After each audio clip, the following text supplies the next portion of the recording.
No one really cared about the past of this land. No one asked any questions when the land we've inhabited long ago turned out to be littered with enormous, monumental statues of unknown origin. No one, until the past spoke to us.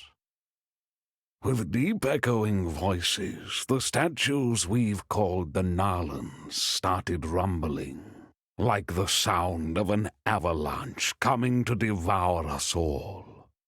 Some even say they noticed their heads moving. But that is impossible, surely.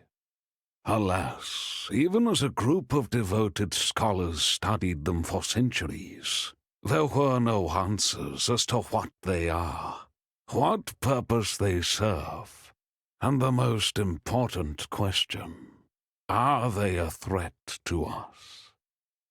All of these questions were beyond the interests of our leaders, including our illustrious king. He would rather focus on his own political gains than be bothered with the angry mob demanding action be taken against the statues. But with each day the mob grew bigger, and the king had to do something to silence it. He called for a tournament to be staged to select a group of heroes who would be up to the task of solving the Narlan riddle.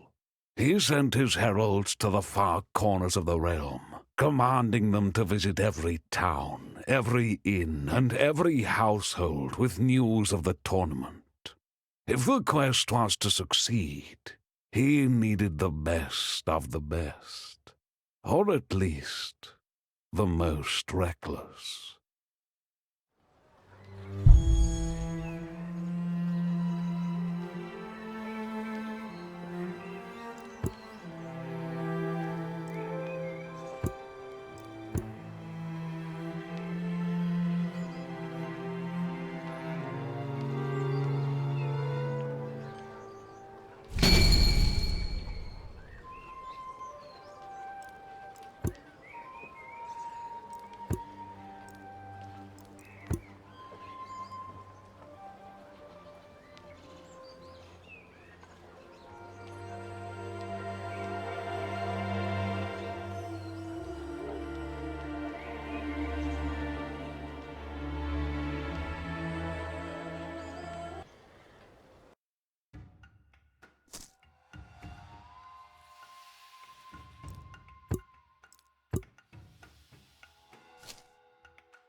As the wolves fall, you get the time to inspect the bodies lying on the ground and notice a familiar face. Your sister's. Holding in her tears, Argon told you of a group of thugs who attacked them on their way to town.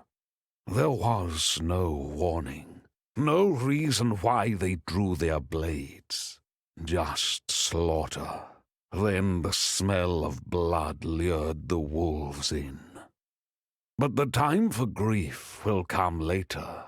Now is the time to track down these murderers before the trail gets cold and bring them to justice, by law's hand or your own.